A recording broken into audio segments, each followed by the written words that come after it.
Assalamualaikum warahmatullahi wabarakatuh. Bismillah walhamdulillah wassalatu wassalamu ala rasulillah wa ala alihi wa sahbihi wa mawala. Sahabat-sahabat yang dimuliakan Allah subhanahu wa ta'ala, kita jumpa kembali pada serial kita Jejak Rasul. Kali ini pada episode yang ke-12.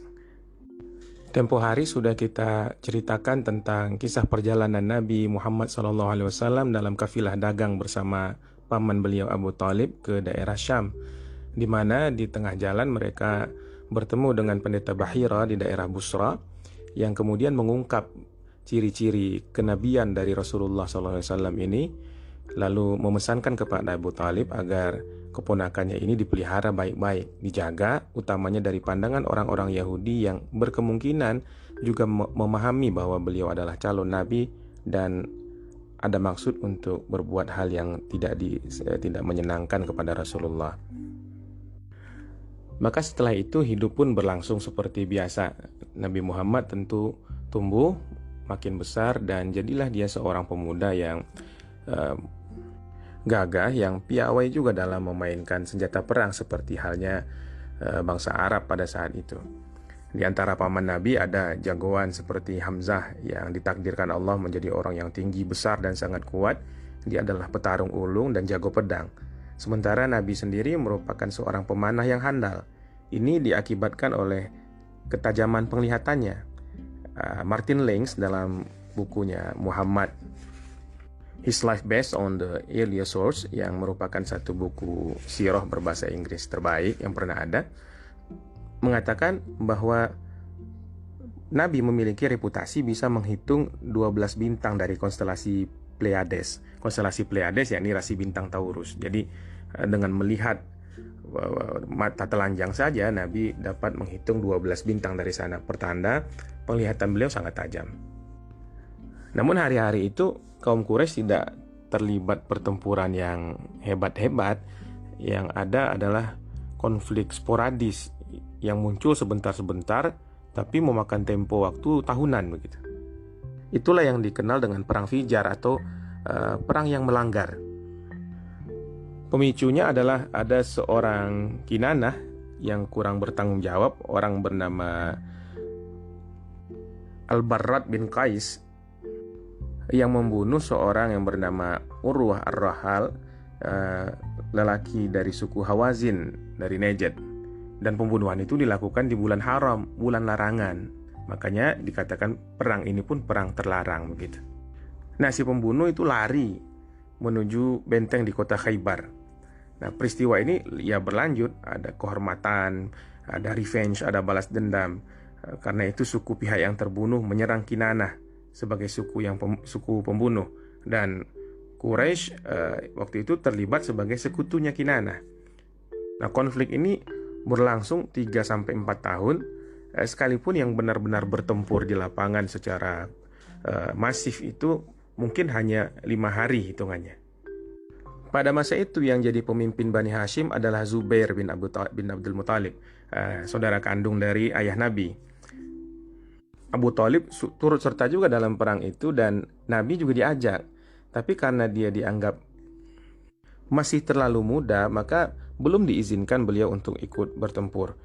Beliau hanya diizinkan untuk mengumpulkan panah-panah musuh yang meleset begitu, lalu diberikan lagi kepada pamannya supaya bisa digunakan sebagai alat serangan balik. Nah, tapi di satu momen akhirnya Nabi pun diizinkan untuk menunjukkan kemampuannya memanah dan orang-orang pada saat itu melihat, oh ternyata dia hebat gitu. Di sini kita belajar tentang satu kata, keterlibatan. Seorang yang akan jadi orang besar di masyarakatnya mestilah terlibat dalam masyarakat itu. Dia mesti hadir, dia mesti berafiliasi dan berpartisipasi, juga berkontribusi di dalam masyarakatnya. Tidak bisa orang ujuk-ujuk datang lantas jadi tokoh, seperti yang sering terjadi pada era kita ini, di mana banyak sekali anak-anak muda yang dipaksakan untuk masuk sebagai tokoh dengan jalur karbitan gitu. Dia belum pernah berinteraksi dengan masyarakat, dia tidak tahu kultur masyarakat, dia tidak tahu komunikasi yang ada di tengah-tengah warganya, lalu kemudian dengan semata-mata dukungan modal atau dukungan keluarga atau lain-lain hal, dipaksakanlah dia menjadi calon-calon pemimpin di tengah masyarakatnya. Pemimpin-pemimpin seperti ini tidak punya akar ke bawah. Mereka tidak akan pernah bisa menjadi orang yang berempati dan menyayangi rakyat. Beda dengan cara Nabi kita terlibat di dalam masyarakatnya. Dia ikut serta, dia ikut partisipasi dalam setiap hal dari masa mudanya, sehingga akarnya di tengah masyarakat betul-betul menancap kokoh. Perang ini kemudian menumbuhkan satu perasaan kurang puas terhadap sistem yang ada. Sebagian pemuka Quraisy itu kan sudah pernah berjalan ke Suriah. Mereka menyaksikan langsung bagaimana di situ di Syria sebagai bagian dari kerajaan Roma pada saat itu ada pengadilan tempat hukum ditegakkan.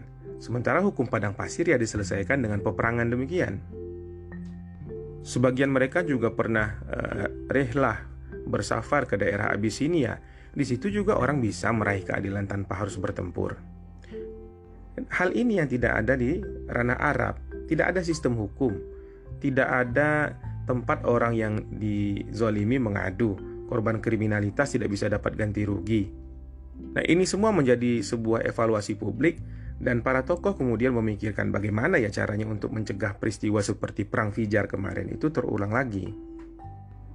Karena perang yang melanggar bulan haram, perang yang melanggar satu tradisi yang sangat dijaga selama ribuan tahun, itu betul-betul memalukan bagi mereka. Di momen itu pula ada seorang pedagang dari pelabuhan Yaman di Zabid yang menjual barang-barang berharga pada seorang terkemuka lah dari Bani Saham. Cuma karena posisi sosial yang kuat, orang ini, pemuka Bani Saham ini tidak mau bayar begitu. Jadi barang diambil, harga disepakati, tapi tidak kunjung dibayarkan. Si pedagang sendiri karena orang asing di Mekah, tidak punya teman, tidak punya keluarga, tidak punya afiliasi dan cantolan kemana-mana, ya terpaksa pasrah. Lalu di tengah kegalauannya itu dia punya ide untuk memanjat ke tebing Abu Qubais. Lalu di sana dia secara fasih, secara berapi-api dengan lantang meminta keadilan kepada orang-orang Quraisy. Saya dizolimi, saya tidak punya sanak saudara di sini, saya tidak punya kawan, saya seorang yang sebatang kara. Tapi apakah orang yang sebatang kara seperti saya ini harus terus-menerus ditindas? Nah, ternyata pidatonya itu berpengaruh kepada orang-orang, utamanya kabilah-kabilah yang tidak punya ikatan persekutuan dengan Bani Saham. Nah, orang Quraisy itu ingin semua suku pada saat itu bersatu padu, tidak memilih satu kabilah. Tapi mungkin itu agak utopis. Kenapa? Karena di tubuh Quraisy sendiri masih tersisa itu, ada blok-bloknya, ada geng-gengnya sendiri.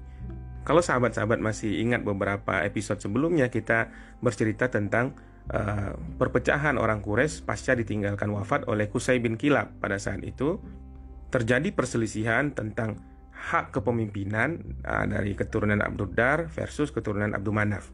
Nah, itu belum sembuh sampai saat kejadian pasca perang Fijar ini terjadi. Jadi ada kelompok Harum atau Al-Mutayyibun dan kelompok sekutu. Masih ada kubu-kubuan demikian.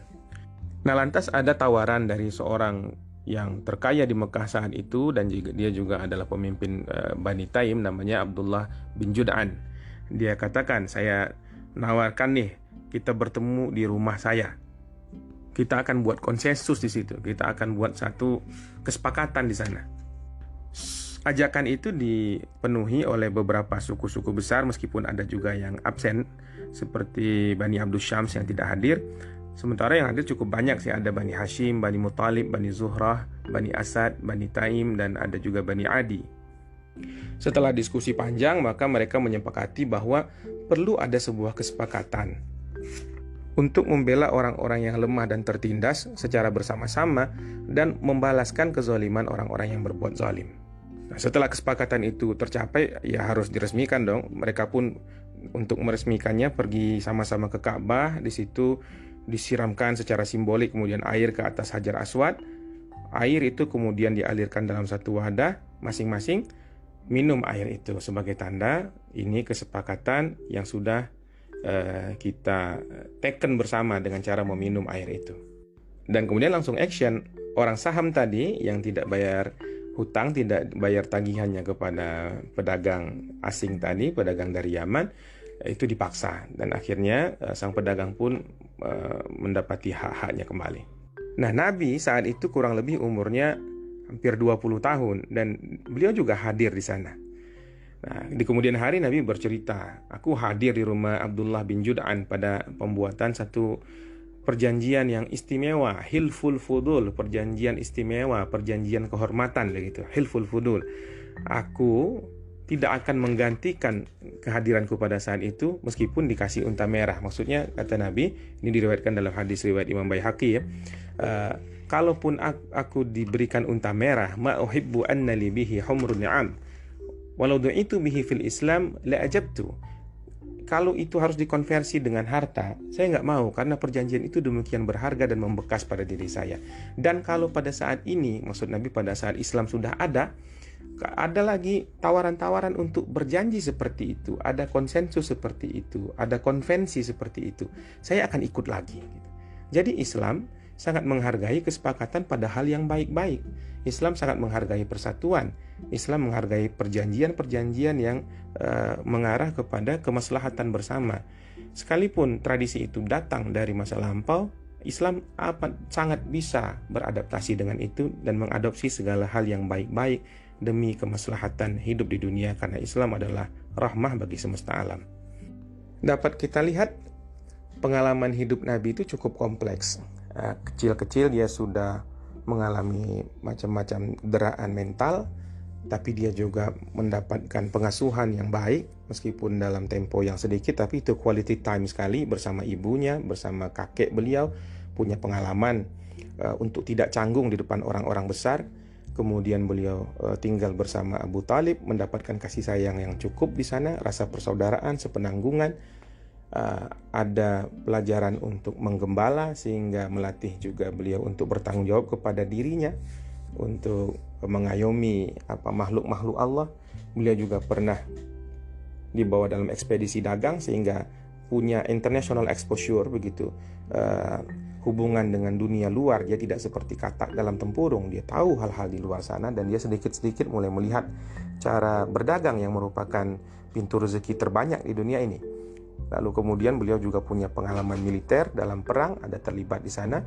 Beliau juga sewaktu muda sudah melihat bagaimana penyelesaian konflik sosial, bagaimana masyarakat bersepakat, bagaimana masyarakat bersyura, bermusyawarah dalam menyelesaikan soalan-soalan semasa, dan ini sangat memperkaya kepribadian beliau.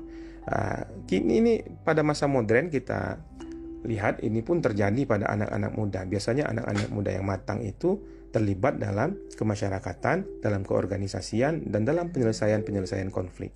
Kalau dia tidak terlibat dalam hal itu, kalau dia tidak bisa memandirikan hidupnya, maka dia akan jadi orang yang lemah di masa depannya.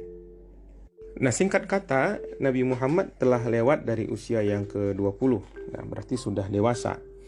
Beliau pun kemudian sering diminta mewakili untuk membawa dagangan orang-orang yang tidak mampu pergi berdagang sendiri. Dan beliau punya reputasi sebagai orang yang sukses dan juga sangat jujur. Hal itu membuat banyak orang yang menawarkan hal-hal serupa kepada beliau, menitip dagangan untuk dibawa dalam ekspedisi dagang. Seorang pemuda, apabila dia punya kehormatan, apabila dia punya jiwa tanggung jawab, dan tentunya kalau dia normal, maka dia akan berpikiran mencari pasangan apabila dia sudah berpenghasilan. Itu pula yang terjadi kepada Nabi Muhammad SAW. Dan dia melirik kepada saudara-saudara dekat sendiri, karena memang orang Arab itu biasa menikah dengan kerabat dekat, biasa dengan bintul am, dengan anak paman. Saat itu Abu Talib memiliki 3 orang putra. Yang tertua Talib, itu sebaya dengan Nabi Muhammad. Yang kedua Akil, usianya 13 atau 14 tahun, dan yang kecil adalah Ja'far, masih berusia 4 tahun. Ali belum lahir lagi pada masa itu. Nabi sayang sekali kepada 3 sepupu laki-lakinya ini. Tapi Nabi juga menaruh hati kepada putri Abu Talib. Abu Talib memiliki beberapa putri, dan pada saat itu ada yang sudah mencapai usia layak nikah. Namanya adalah Fakhitah, namun panggilannya adalah Ummu Hani. Pelan-pelan Nabi mulai mendekati pamannya, lalu dia katakan maksudnya, yakni untuk melamar putri paman beliau tersebut, Ummu Hani, untuk diperistri. Tapi sayangnya Abu Talib sudah punya rencana lain. Maksud hati Nabi itu sudah didahului oleh seorang bernama Hubairah, putra dari saudara ibunya Abu Talib dari Bani Makhzum. Nah, Hubairah pada saat itu ya dibandingkan dengan Nabi tentu lebih kaya. Dia juga terkenal sebagai seorang penyair yang berbakat, seperti juga Abu Talib itu penyair. Lagi pula kekuasaan Bani Hashim pada saat itu semakin merosot, sementara Bani Makhzum itu sedang dalam posisi puncak-puncaknya di saat itu. Abu Talib punya maksud baik yang lain dari penerimaannya terhadap lamaran Hubairah itu. Ini bisa menyatukan dua bani besar dan kemudian ini bisa menjadi sebuah kekuatan baru yang tentu bermanfaat untuk kemaslahatan publik dari kedua-dua suku ini. Maka Abu Talib menjawab kepada keponakannya itu, mereka sudah menyerahkan putri mereka dulu kepada keluarga kita untuk dinikahi. Maksud Abu Talib itu adalah ibunya sendiri, karena istri dari Abdul Muthalib adalah orang dari Bani Makhzum. Maka kita sebagai pihak keluarga pria yang baik, yang terhormat, haruslah membalas kebaikan mereka itu. Nah, tentu ada kecewa di hati Nabi pada saat itu, tapi beliau dengan sopan dan dengan lapang dada menerima keputusan pamannya itu. Tapi namanya jodoh ya tidak tertukar. Maka setelah kejadian itu, lamarannya yang ditolak pamannya atas Ummu Hani, Rasulullah mendapat ganti yang jauh lebih baik. Tersebutlah seorang saudagar yang kaya di Mekah. Dia seorang wanita namanya Khadijah binti Khuwailid dari Bani Asad. Beliau ini punya hubungan sepupu dengan Waraqah bin Naufal, penganut Nasrani yang kita ceritakan pada edisi sebelumnya, yang juga punya saudara bernama Kutailah yang dulunya sempat minta dinikahi kepada Abdullah, ayah Rasulullah SAW. Khadijah ini dikenal sebagai wanita terhormat Quraisy, masih sepupu jauh dari Bani Hashim. Beliau ini mengumpulkan banyak fadilah pada dirinya. Beliau adalah orang yang terkenal cantik, nasabnya adalah nasab orang terhormat, dia sangat kaya, dan dia sangat menjaga kehormatan diri. Dikenal julukannya itu sebagai Afifah Tahirah, orang yang menjaga ifah dan orang yang suci. Beliau ini pernah menikah sebelumnya sebanyak 2 kali, punya anak 3 orang dari 2 kali pernikahannya itu. Dan setelah pernikahannya kedua selesai karena suaminya wafat, Khadijah memusatkan perhatian untuk membesarkan anak-anak saja, dia tidak ingin menikah lagi. Kabar tentang seorang pemuda yang piawai dalam menjalankan barang dagangan sampai ke telinga Khadijah juga. Lalu Khadijah penasaran, bagaimana kalau saya titipkan saja dagangan saya kepada orang ini, mudah-mudahan kerjasama ini bisa berlangsung baik, begitu dalam hati Khadijah. Maka satu hari Khadijah meminta Nabi Muhammad untuk membawakan barang dagangannya ke Syria. Bayarannya besar, 2 kali lebih baik daripada bayaran tertinggi yang pernah diberikan orang Quraisy, karena memang beliau ini kaya ya. Dan dalam perjalanan itu Khadijah mengutus seorang budaknya yang namanya Maisarah untuk mendampingi Nabi Muhammad SAW. Maisarah ini laki-laki, jadi Maisarah ini jangan salah kira namanya kalau di Indonesia Maisarah perempuan, tapi Maisarah yang ditugaskan oleh Khadijah untuk mendampingi Nabi itu adalah seorang budak lelaki. Lalu berjalanlah kafilah dagang itu.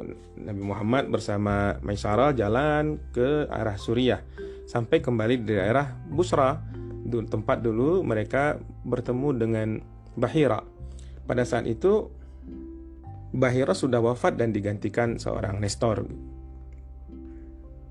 Lalu Nabi beristirahat di bawah sebuah pohon. Pohon itu berada dekat biaranya pendeta Nestor.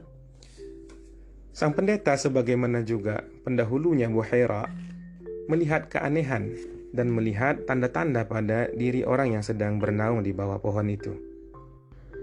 Sang pendeta lalu keluar dari biara dan menghampiri Maisarah. Dia tanya, itu orang yang sedang duduk di bawah pohon yang sedang berteduh siapa?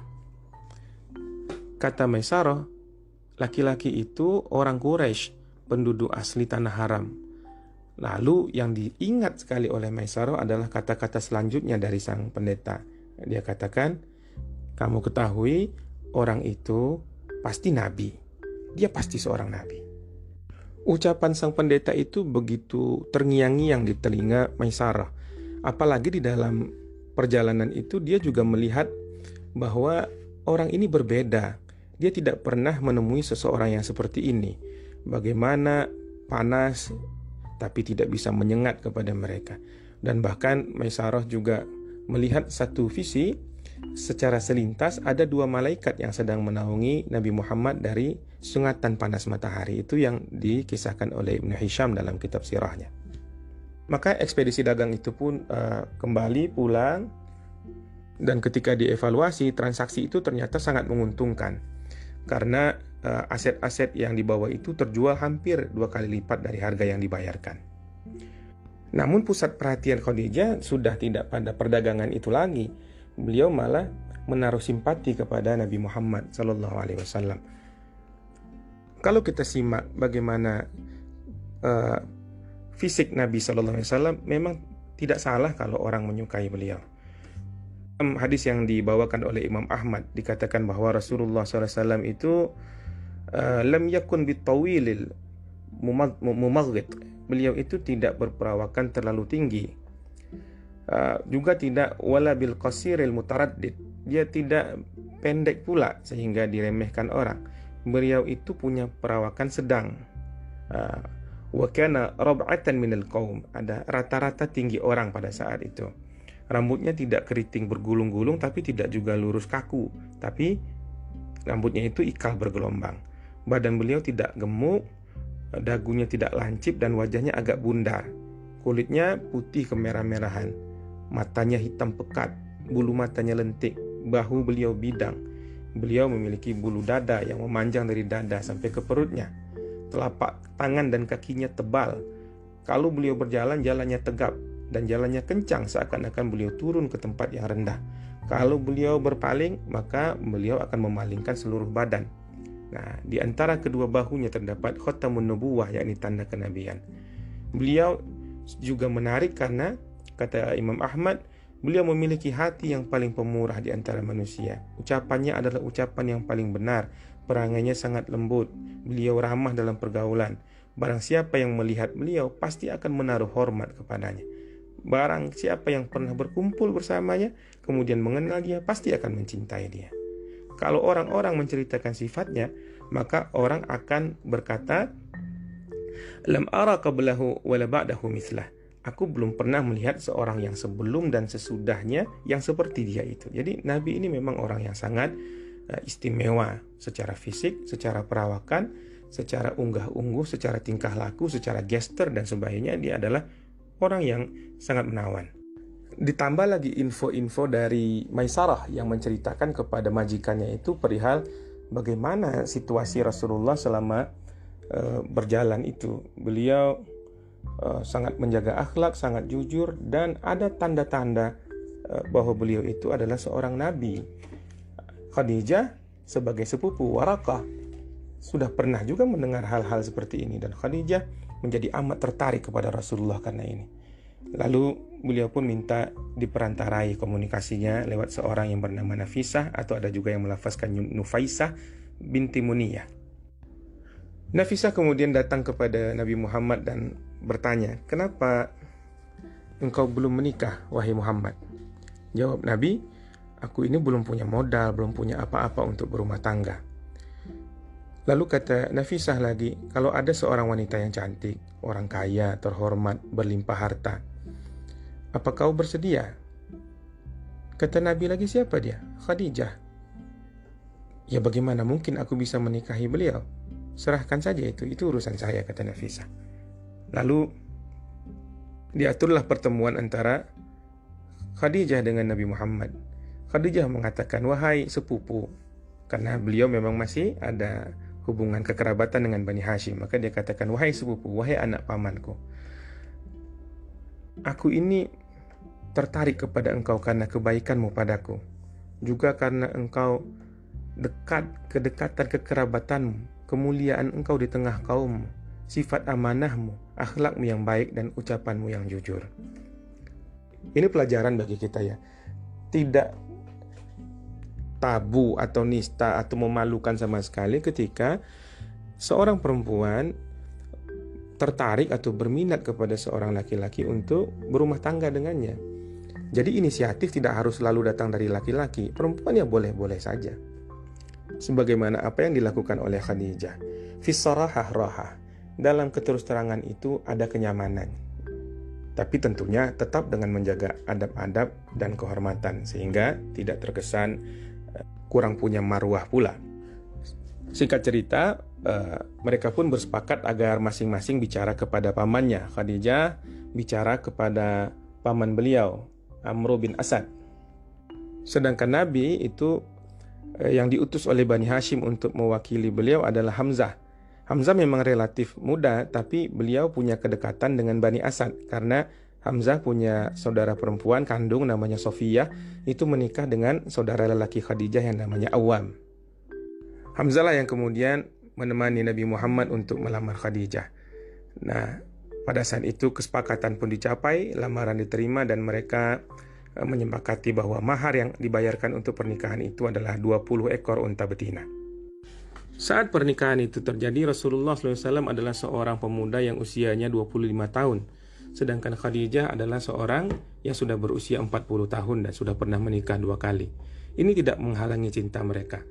Karena cinta dan kasih sayang yang dibangun dengan jujur akan menghadirkan ridho. Itulah yang membuat persoalan selisih umur yang cukup jauh itu tidak lagi relevan. Di dalam masa-masa hidup Nabi ada lagi pernikahan yang lebih jauh lagi rentang usianya dari ini, yakni pernikahan antara Zaid yang sempat menjadi anak angkat Rasulullah dengan ibu asuhnya Rasulullah, Ummu Aiman. Jadi seorang anak angkat menikah dengan seorang ibu asuh Nabi. Ini adalah perbedaan generasi yang sangat jauh. Tapi mereka bahagia dan dari pernikahan itu lahirlah seorang jenderal besar Islam, Usamah bin Zaid. Pernikahan Rasulullah SAW dengan Khadijah adalah pernikahan yang sangat berkah. Khadijah adalah orang yang sangat pandai memperlakukan suaminya dengan baik sehingga Rasulullah SAW merasa amat nyaman dengan Khadijah. Di hari-hari nanti ketika beliau diutus sebagai Rasul, di tengah kegoncangan jiwanya dalam menerima amanah wahyu yang amat berat itu, kita saksikan juga peran Khadijah sangat sentral di sana. Istri adalah tempat tambatan hati bagi laki-laki. Secara fisik memang laki-laki lah yang melindungi perempuan, tapi secara mental, secara hati, perempuanlah pelindung laki-laki karena dia adalah perempuan, tempat menambat hati, tempat berlabuh bagi seorang laki-laki. Maka ketenangan seorang perempuan dan pengayomannya di dalam rumah tangga amat sangat dihajatkan oleh lelaki manapun yang berstatus sebagai suami. Pernikahan Rasulullah dengan Khadijah dikaruniai Allah putra-putri, dan di antara istri-istri Nabi hanya Khadijah saja yang punya anak selain nanti Maria Al-Qibtiyah. Anak-anak Nabi yang laki-laki bernama Qasim dan oleh itu kunyah atau panggilan Rasulullah adalah Abul Qasim dan Abdullah. Sedangkan nanti anak laki-laki beliau dari Maria Al-Qibtiyah bernama Ibrahim. Semua anak laki-laki Rasulullah ini wafat ketika masih kecil. Jadi tidak ada anak laki-laki Nabi yang sempat dewasa. Ini hikmah tersendiri. Allah menjaga keluarga Nabi ini dari pemujaan-pemujaan dari orang yang hulu dan berlebih-lebihan dalam agama. Andai kata saja ada anak Nabi laki-laki yang hidup, maka kenabian itu mungkin akan diperlakukan orang-orang seperti satu faktor keturunan.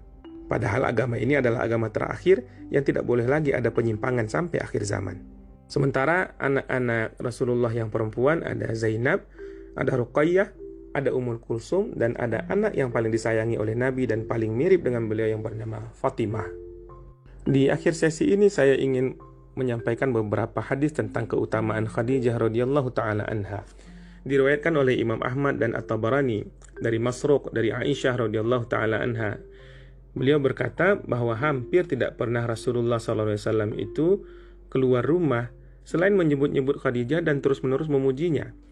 Pada satu waktu Rasul menyebutnya sehingga aku pun cemburu, kata Aisyah. Lalu aku katakan, bukankah dia itu seorang yang sudah tua dan Allah sudah menggantikan untuk engkau orang yang lebih baik darinya. Nah, kendati Khadijah sudah wafat, tapi ada kecemburuan di hati Aisyah pada saat itu karena Rasulullah sering sekali menyebut nama Khadijah. Tapi pada saat itu Rasulullah marah. Dia katakan, tidak, la wallahi, tidak, wallahi, Allah tidak pernah menggantikan untukku satu orang pun yang lebih baik darinya. Dia beriman ketika orang-orang ingkar. Dia membenarkan aku ketika orang-orang mendustakanku. Dia membela aku dengan hartanya ketika orang menghalang-halangi aku dari harta benda, ketika aku diboikot. Dan aku dikaruniai Allah anak darinya, sementara aku tidak punya anak dari orang lain. Nah, Nabi merasa berkesan sekali kepada Khadijah. Karena apa? Karena Khadijah menopang beliau di saat-saat sulit. Nah, inilah yang menjadi kenangan terindah bagi Rasulullah SAW. Terima kasihnya, rasa syukurnya kepada Khadijah amat mendalam, karena Khadijah adalah orang yang awal-awal sekali menopang semua perjuangan Nabi, baik dari sisi mental, baik dari sisi harta benda dan lain-lainnya. Dan itu tidak akan bisa digantikan oleh siapapun, bahkan oleh Aisyah. Biasanya kalau ada konflik antara istri-istri Nabi, Nabi bercanda saja.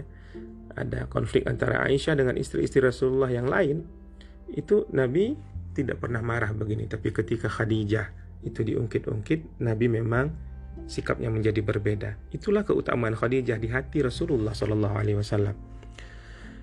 Dalam hadis riwayat Imam Bukhari, suatu ketika Jibril datang kepada Nabi SAW lalu katakan, wahai Nabi, itu Khadijah sedang menuju kemari membawa wadah berisi kuah, makanan atau minuman gitu. Kalau dia nanti sampai kepada engkau, tolong katakan padanya, Tuhan kirim salam kepadanya dan aku juga. Faqra 'alaiha assalamu min rabbiha wa minni. Jadi Khadijah ini dapat salam bukan dari penguasa, bukan dari orang populer, tapi langsung dari langit, dari Allah Subhanahu wa taala dan dari Jibril. Dan kata Jibril lagi, "Wabashirha bi baitin fil jannah." Dan kabarkanlah kepadanya tentang sebuah rumah di surga. Rumah itu terbuat dari mutiara, tidak ada keributan di dalamnya dan tidak ada kepayahan apapun di dalamnya. Itulah rumah untuk Khadijah di surganya Allah Subhanahu wa taala. Jadi Khadijah adalah orang yang sudah ditakdirkan masuk surga, yang dikabarkan posisinya di akhirat padahal beliau masih hidup. Dalam kesempatan lain lagi, pada sebuah hadis yang diriwayatkan oleh Imam Bukhari dan juga oleh Imam Muslim, Ali mendengar Rasulullah SAW berkata bahwa khairu nisa'iha Maryam binti Imran wa khairu nisa'iha Khadijah binti Khuwailid. Sebaik-baik wanita pada zamannya adalah Maryam binti Imran, dan sebaik-baik wanita pula adalah Khadijah binti Khuwailid. Jadi Nabi menyetarakan kedudukan Khadijah ini dengan Maryam, ibundanya Nabi Isa alaihissalam. Itulah Khadijah, belahan hati Rasulullah, istri yang paling dicintai oleh Rasulullah SAW, pelindungnya tatkala mendapat serangan dari orang-orang, yang membesarkan hatinya ketika dia resah, yang menjadi pelipur lara apabila beliau sedih, yang menemaninya dengan setia di kala susah, yang tak ragu sepenuh cinta mengorbankan apapun jua dari diri dan hartanya untuk menopang perjuangan suaminya yang mulia Muhammad SAW. Pernikahan ini secara otomatis juga mengangkat posisi sosial Rasulullah di tengah masyarakat, karena bagaimanapun di tengah-tengah masyarakat, apalagi masyarakat Arab pada saat itu, amat sangat berbeda posisi orang yang sudah berumah tangga dengan orang yang masih sendiri. Insya Allah besok kita sambung lagi cerita ini kalau kita ada umur, dengan lanjutan kisah, yakni masa kehidupan Rasulullah menjelang beliau diutus sebagai Nabi. Subhanakallahumma wa bihamdika asyhadu an la ilaha illa anta astaghfiruka wa atubu ilaik. Assalamualaikum warahmatullahi wabarakatuh.